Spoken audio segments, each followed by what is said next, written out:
Jangan kalian kira bahwa kedekatan personal saya dengan Pak Jokowi itu berpengaruh serius terhadap kebijakan-kebijakan publik saya. Bisa begitu. Misalnya ada indikasi kenapa sekarang Kejaksaan Agung begitu gencar ya memburu para koruptor kelas kakap. Biarlah proses hukum yang bekerja, dilihat dengan bukti-bukti. Monggo, mungkin kalau Bobi punya pembelaan gitu ya, atau masalah, ya silakan melakukan pembelaan secara hukum juga. Karena kita nggak tahu yang dimaksud SBY siapa, tapi walaupun kita menduga-duga ya, itu adalah untuk memperkuat sebenarnya, meyakinkan kembali Presiden Prabowo bahwa Pak Prabowo kalau ente cawe-cawe dalam proses penegakan hukum, ente bakal ketiban, tanda kutip yang disebut-sebut ya, pemimpin negara besar, pemimpinnya bakal jatuh kalau dia misalnya berada di posisi di atas pranata hukum. Siapa dalam dibalik kasus suap Topan Ginting dan beberapa pengusaha swasta yang sudah di OTT oleh KPK, sampai di mana sandiwara ini.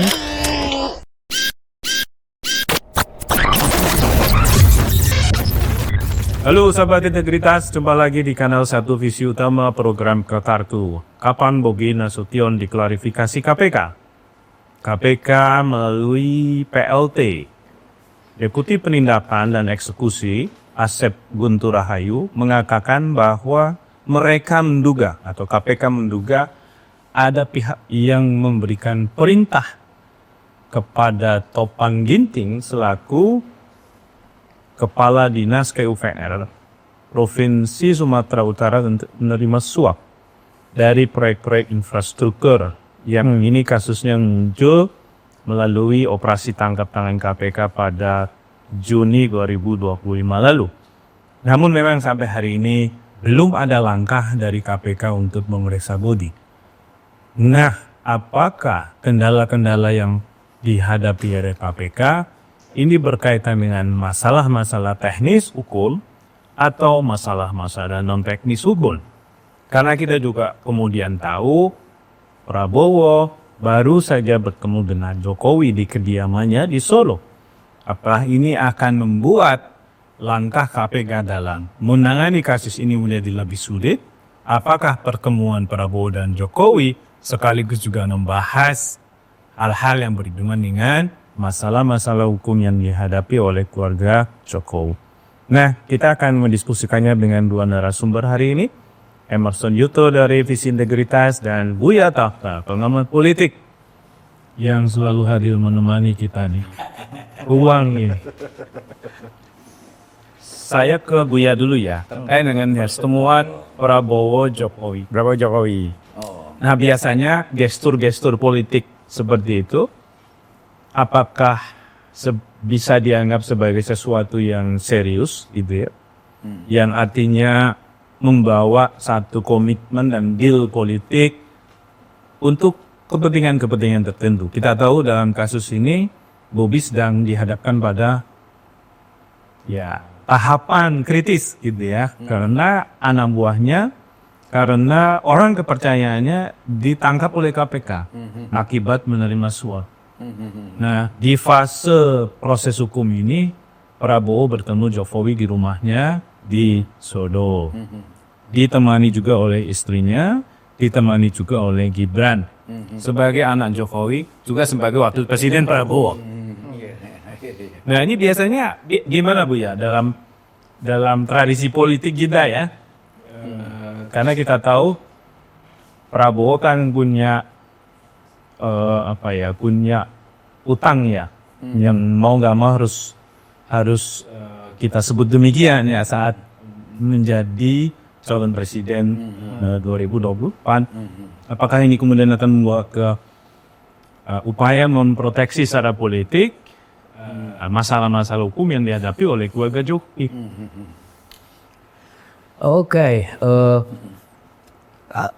Saya tidak ingin berspekulasi ya, bahwa itu pasti di antara obrolannya menyangkut itu, karena siapa yang bisa memastikan itu.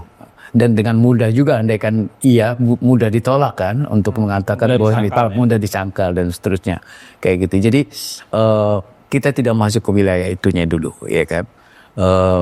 Tetapi pasti bahwa Pak Prabowo punya hubungan yang secara personal maupun emosional ya dekat dengan Jokowi. Sudah pasti ada banyak ada banyak argumen yang bisa kita sampaikan bahkan secara terbuka di ruang publik dalam sebuah pidato ya.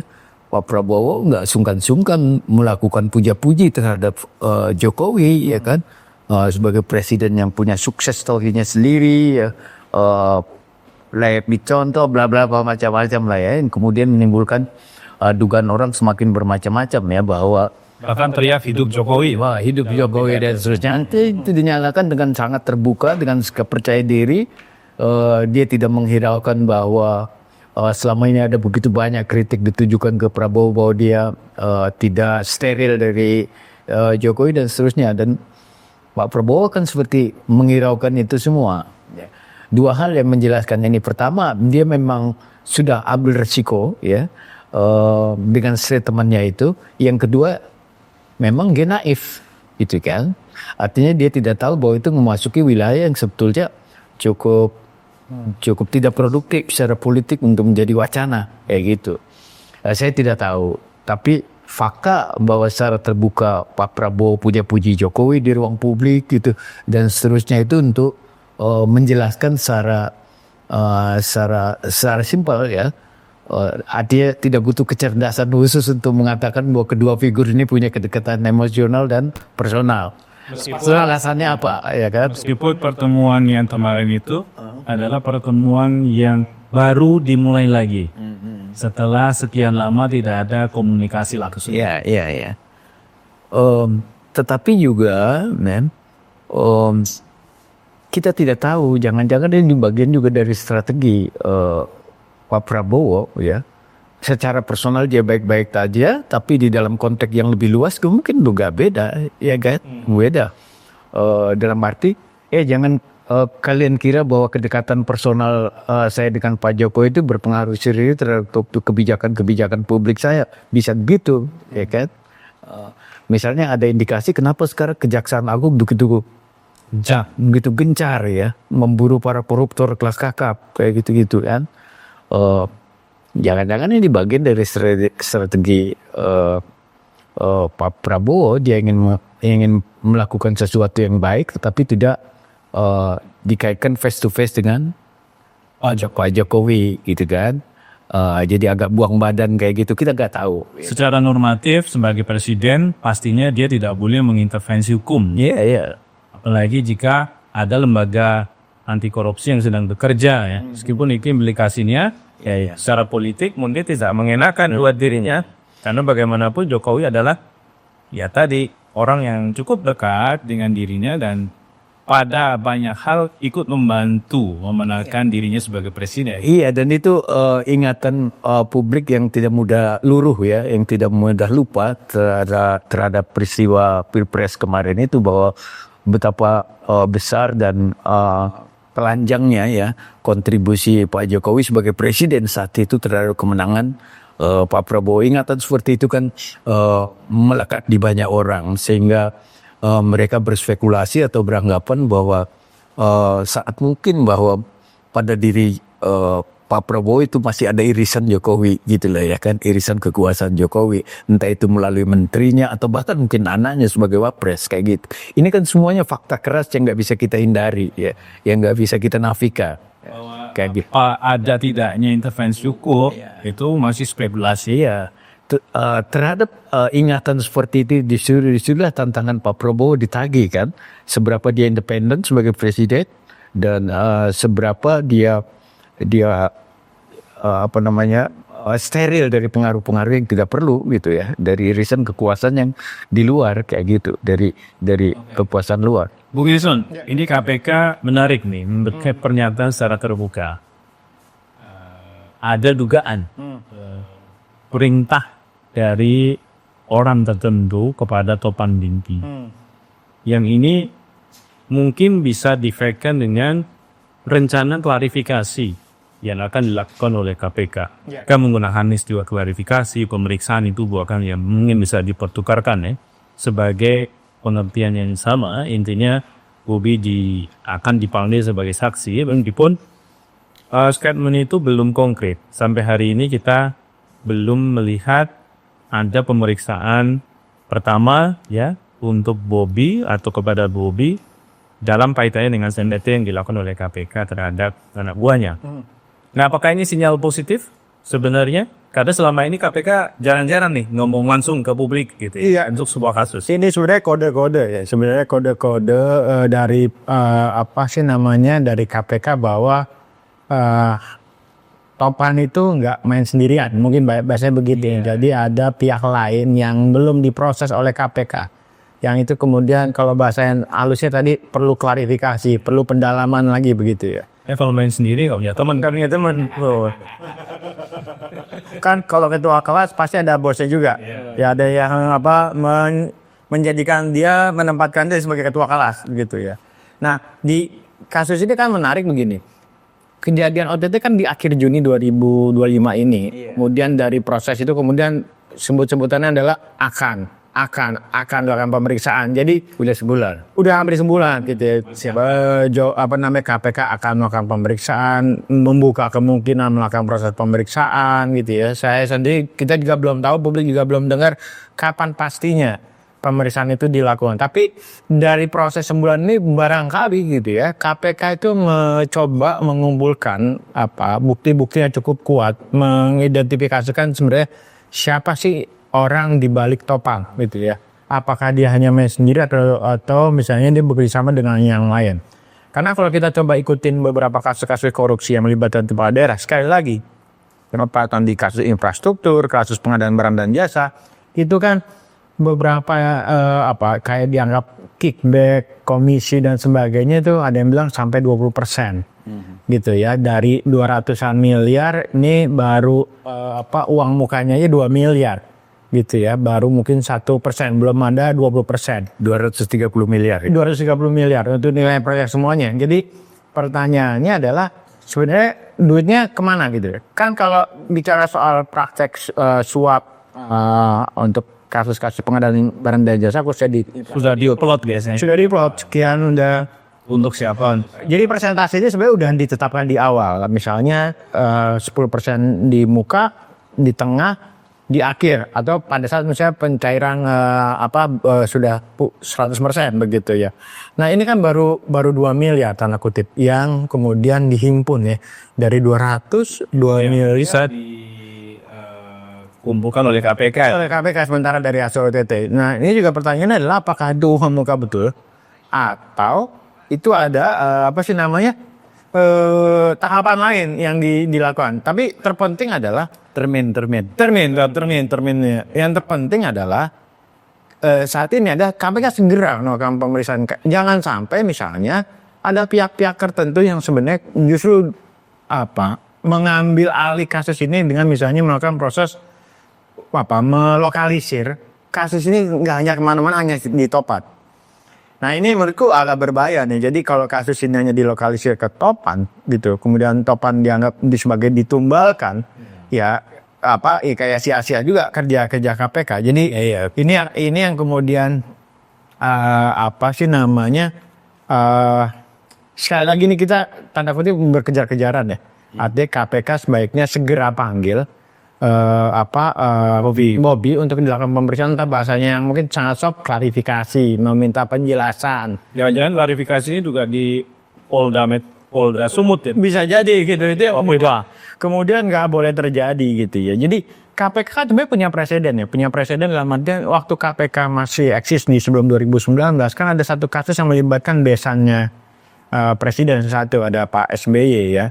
Jadi Pak SBY pun tidak dalam konteks melakukan intervensi. Jadi dia menyerahkan kasus ini ke proses hukum yang sudah Aulia Pohan gitu ya.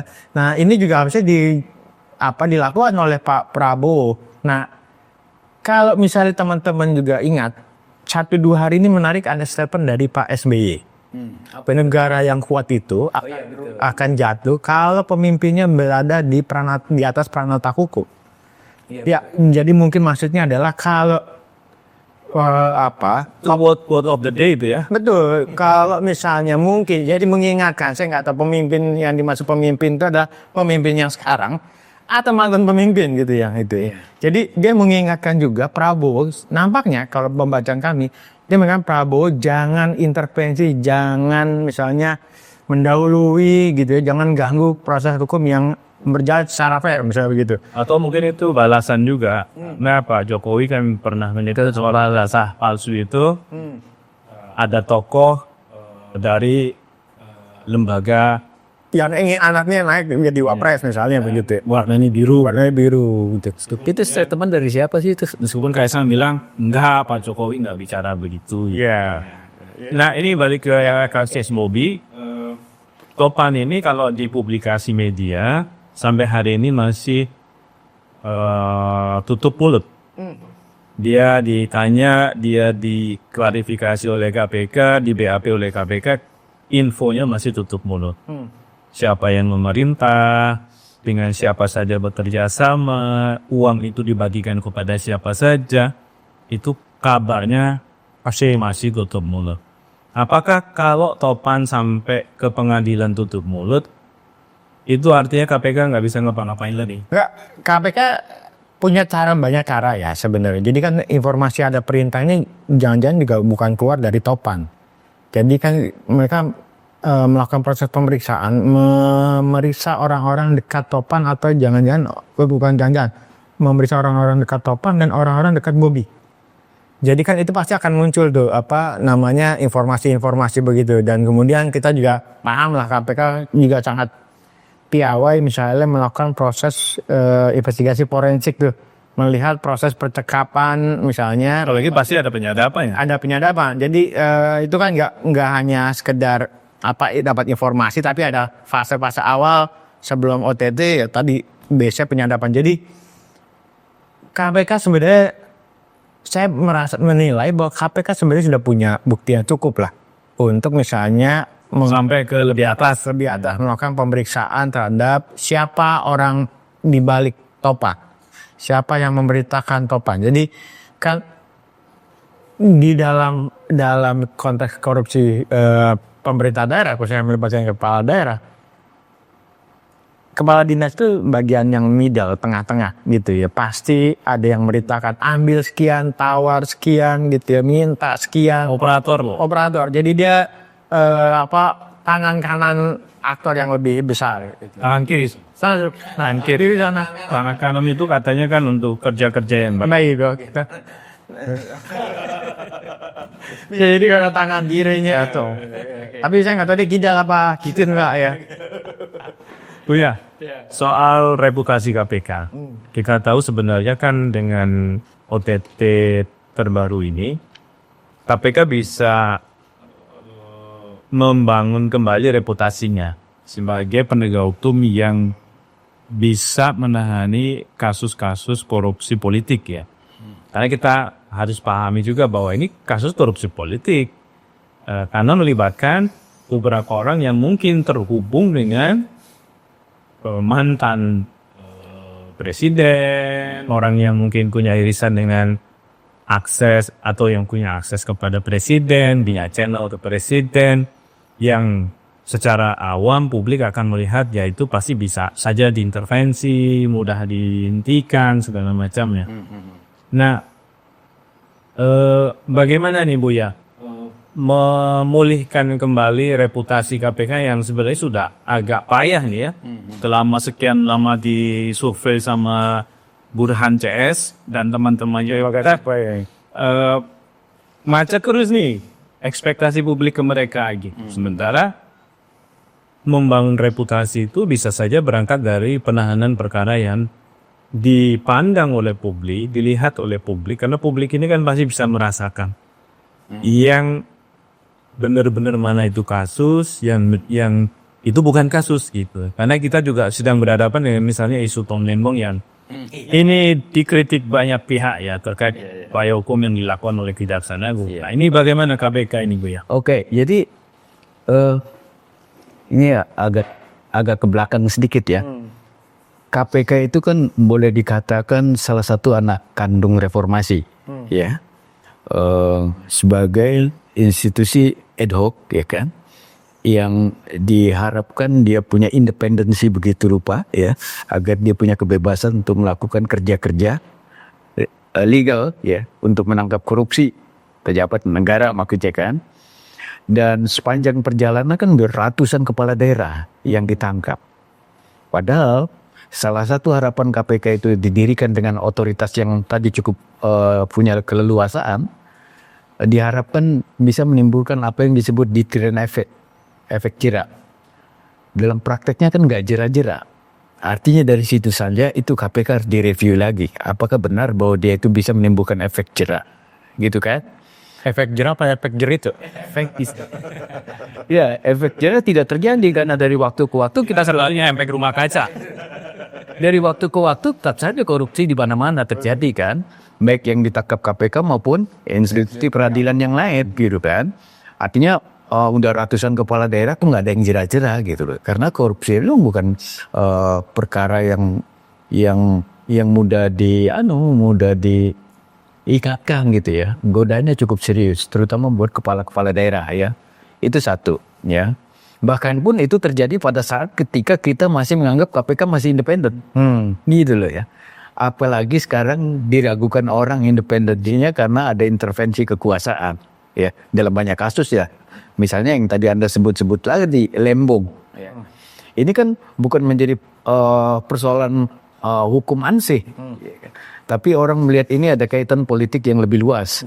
Karena Lembong menjadi target gitu ya, menjadi target politik karena ada kaitan masa lalu dengan politik gitu kan.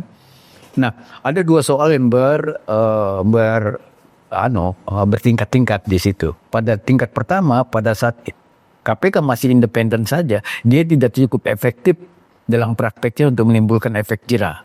Gitu, itu satu ya. Orang tetap saja bebas.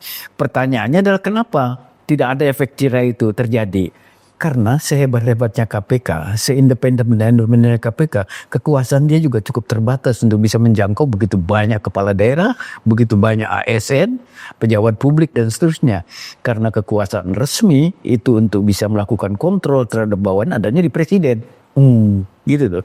Jadi kunci soal korupsi jangan dilihat sebagai kegagalan KPK, tapi kegagalan penguasa.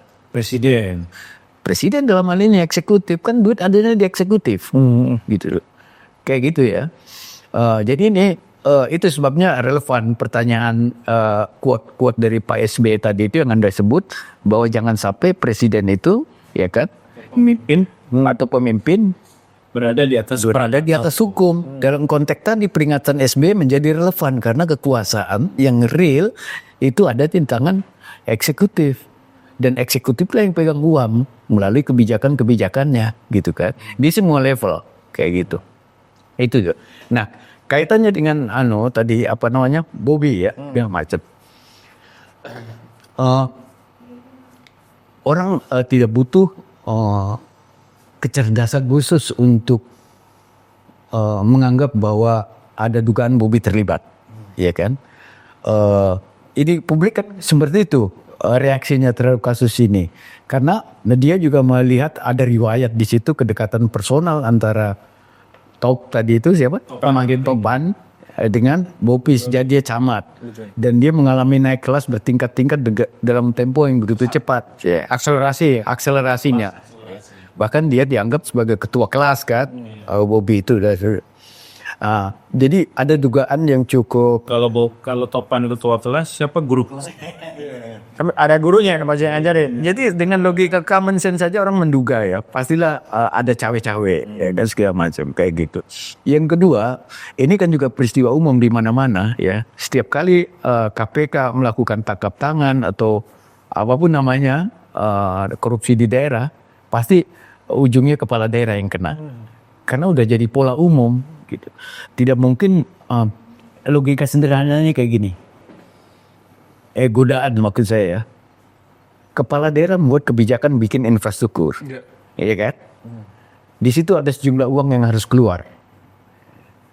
Disetujui oleh DPRD melalui komisi tertentu. Lalu yang mengerjakan pihak luar kan? Outsourcing, perusahaan-perusahaan. Iya kan? Ada uang begitu banyak yang harus saya keluarkan melalui kebijakan saya, melalui tanda tangan saya, segala macam. Masa sih saya nggak dapat apa-apa? Maksud saya tidak menuduh bahwa kepala daerah berpikir begitu semua, tapi godaan untuk berpikir ke situ besar. Kayak gitu kan? Yang dia tanda tangani besar. Iya. Kayak gitu. Masa saya harus kasih keuntungan ke orang luar yang kayak gitu-gitu, ya. Jatah saya mana gitu kan. Jatah saya mana segala macam. Apalagi kalau dia berpikir baru satu periode, dia punya ingin periode kedua punya cukup pundi-pundi kan untuk biaya politik berikutnya dan sebagainya. Tapi lepas dari itu semua, godaan itu besar. Karena itu uang harus keluar, masa saya nggak dapat apa-apa melalui kebijakan saya dan seterusnya. Dengan godaan yang mainnya. Iya kan? Nah pertanyaannya adalah apakah dia bisa lakukan itu sendiri? Nggak bisa karena proyek ini ada stakeholdernya. Ada DPRD, ada eksekutif, ada corporate. Dia menjadi pelaku, ada birokrasi dan seterusnya. Sehingga kasus korupsi itu selalu terjadi keroyokan. Di satu paket. Tapi karena KPK itu sasarannya pejabat publik, tentu pejabat publik dulu dong, gitu kan. Nah baru setelah itu merembet ke yang lain, kayak gitu. Jadi apakah nanti KPK akan panggil Bobi atau tidak? Pertanyaannya adalah bukan soal manggil dan tidaknya. Ya, kalau itu kan soal prosedur hukum normal saja, ya kan. Misalnya dengan mengatakan nanti kalau sudah ada jejak yang membuat saya punya alasan untuk panggil Bobi, saya akan panggil. Itu sebabnya saya harus melakukan penyelidikan dulu ya. Kalaupun tidak melalui topan, saya bisa ke keluarga dan seterusnya mencari alasan agar dia bisa panggil Bobi kayak gitu. Pertanyaannya bukan soal manggil. Manggil adalah satu hal, ya kan. Tapi substansi adalah hal yang lain. Gitu loh, iya kan. Apakah ketika dipanggil itu hanya sekedar untuk perform atau bukan? Kan itu berkaitan dengan substansi. Akan di follow up lebih lanjut apa tidak? Kalau ada bukti-bukti dan seterusnya. Itu hanya untuk memenuhi ekspektasi publik sementara. Itu dia poin saya, ya kan. Jadi bukan soal panggil dan tidak panggilnya, tapi dikawal secara lebih kritis ya, bahwa ini bukan soal perform ya, agar dia tidak dicaci maki oleh publik, tidak diduga buruk oleh publik, tapi soal justice gitu loh. Itu substansinya. Kalau memang dia secara substansi hukum tidak ada kaitan sama sekali dengan niat jahat dan seterusnya, ya bebaskan. Bobi nggak apa-apa, tapi setelah melalui proses yang tadi, gitu, yang fair. Gitu. Karena memang dia punya hak untuk diduga tidak salah. Apa yang disebut praduga tak bersalah itu kan sebetulnya jangan dipelintir, harus bebas gitu kan. Gitu. Itu poin saya. Ya, Bobi pastinya nggak mau dipanggil KPK ya. Nggak mau manggil Bobi. Nah, namanya Bobi. Ini buat Bung Eson nih terakhir. Merujuk pada riwayat KPK dalam menangani masalah-masalah yang dianggap mencederai hukum yang melibatkan keluarga Jokowi. Itu kan lolos. Ya. Kaisan dulu jet pribadi lolos. Ditambah Gibran itu sebenarnya masuk juga laporan-laporan dari masyarakat koalisi masyarakat sipil, dari para aktivis juga sampai hari ini tidak ada follow up. Kasus PIK 2. Ini kan sebenarnya juga terkait dengan keputusan Jokowi menerbitkan proyek strategis nasional. Yang kita tahu itu ajaib sekali.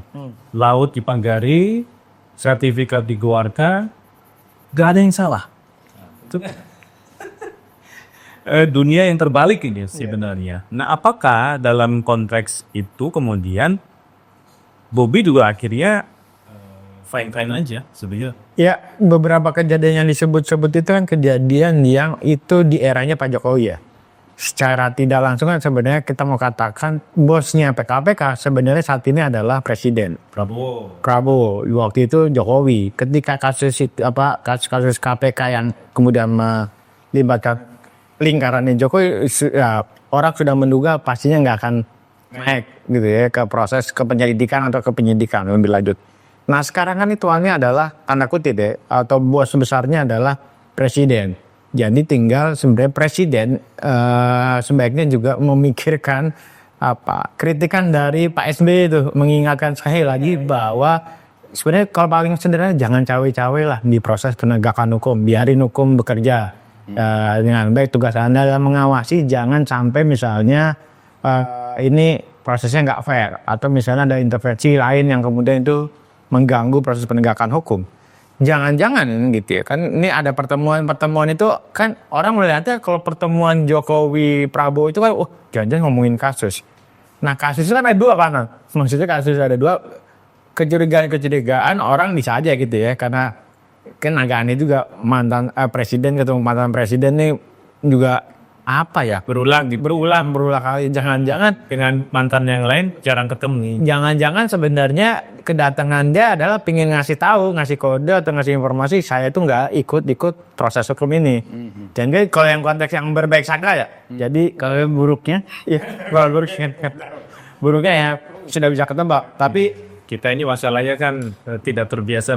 sebenarnya kita berbaik sangka. Jangan-jangan sebenarnya kedatangannya Pak Prabowo yang menegaskan bahwa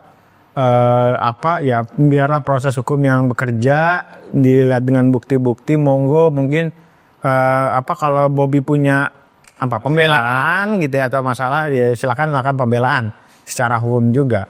Nah ini yang kemudian harus sekali lagi ngomongin jangan-jangan karena kita nggak tahu yang dimaksud SBY siapa, tapi waktu kita menduga-duga ya itu adalah untuk memperkuat sebenarnya, meyakinkan kembali Pak Presiden Prabowo bahwa Pak Prabowo kalau ente cawe-cawe dalam proses penegakan hukum itu jangan-jangan nanti ente bakal ketiban tanda kutip yang disebut-sebut pemimpin negara besar, kalau pemimpinnya bakal jatuh kalau dia misalnya berada di posisi di atas pranata hukum misalnya begitu. ya peringatan SBY itu kan mesti ada konteksnya. Pasti jadi kalau ngelihat dari segi normatifnya itu kan umum sekali, itu berlaku pada setiap biasa ya kan. Sepertinya PSBY itu sudah naik level jadi negarawan ya. Karena memang beberapa statementnya terakhir itu memang cukup mengena. Dan menjadi pengingat bagi pemimpin. Iya bagusnya kan setelah tidak jadi presiden kayak gitu dia bukan ijazah palsu yang dihadapi ya. Mungkin karena Pak SBY sangat percaya diri ya, dia kan jasanya pasti asli. bukan hanya itu kan urusan luar negeri. Seperti yang Anda singgung tadi pernah dia buktikan. Coba bayangkan posisi Pak SBY waktu saat dia jadi presiden dan besannya ditahan, sebagai pribadi ya dia mengalami situasi kebatinan tertentu, dilema besar. Tapi sebagai presiden dia kan harus beyond itu, dia harus bisa melakukan transendensi ya dari kasus-kasus itu seperti itu. Sebab kalau enggak bahaya. Nah karena itu dia tekan preferensi dia sebagai besan, sebagai pribadi, lalu dia munculkan sebagai pejabat Kepentingan publiknya lebih publik. di atas. Tapi kalau kita melihat SBY dalam konteks pribadi, bagaimana itu ya kan sebagai besan. Pastikan. Tapi kan dia ambil resiko itu. Bagaimana juga menjelaskan kepada besannya gitu. Iya. Itu sebabnya dia punya keberanian untuk kasih quote tadi. Karena dia sudah lakukan. Jadi dia juga nggak punya beban ya. Ketika dia bilang begitu, orang nggak akan dulu waktu Bapak menjabat seperti apa dan dia bisa buktikan itu. Saya waktu itu tidak melakukan proses intervensi ketika besan diproses dan sebagainya. Nah, walaupun sebenarnya kita kan ini dunia ini kan proses politik yang sekarang kan juga mulai banyak informasi yang kita terima. Misalnya juga Pak Prabowo juga sebenarnya adalah posisi yang tidak mau sebenarnya melakukan intervensi proses hukum, tapi dia nampaknya juga masih terbuka dengan mendengar banyak masukan dari banyak pihak. Iya, dia tetap saja masukan itu harus dilakukan secara kritis dari beragam warga, terutama elemen civil society. Dan ini nggak ada hubungannya dengan soal buruk sangka dan baik sangka, karena nggak relevan kalau konteksnya dengan pejabat publik, ya kan? Istilah baik sangka buruk sangka itu kan untuk urusan yang sifatnya personal, urusan privat. Tapi kalau pejabat publik, kalau rakyat berteriak tertentu itu bukan buruk sangka, dia kritis, gitu loh, iya kan? Jadi misalnya orang mulai mempertanyakan apa sih urgensinya perjumpaan Pak Prabowo dengan Pak Jokowi di sana, itu kan konteksnya bukan personal, gitu loh. Jadi kalau orang membuat pertanyaan ya yang bersifat kritikal gitu kan terhadap fenomena ini ya bukan buruk sangka, gitu loh. Apalagi pertemuan itu tidak ada informasinya. Iya kayak gitu. Jadi muncul dugaan-dugaan yang liar. Ya, kecuali perjumpaan orang biasa dengan orang biasa, gitu kan. Antar pengusaha dengan pengusaha yang nggak ada kaitan dengan kekuasaan, gitu kan. Baru kita menggunakan istilah frasa buruk sangka dan baik sangka relevan, tapi pejabat publik nggak relevan, kayak gitu. Oke, ini mudah-mudahan Pak Prabowo ketemu Pak Jokowi itu isinya meminta izin atau bahkan menegaskan Gibran akan saya tugaskan ke Papua. Ya. Baik. Bukannya Ya, terima kasih Bang Eson, terima kasih insight-nya. Demikian Sobat Integritas, kita masih terus berharap KPK memiliki kekuatan untuk mengungkap siapa dalam dibalik kasus suap ya yang melibatkan Topan Ginting dan beberapa pengusaha swasta yang sudah di OTT oleh KPK. Sampai di mana sandiwara ini, tentu kita masih harus menunggu kapan Bobby diperiksa oleh KPK. Kita ketemu lagi di lain waktu, sampai jumpa.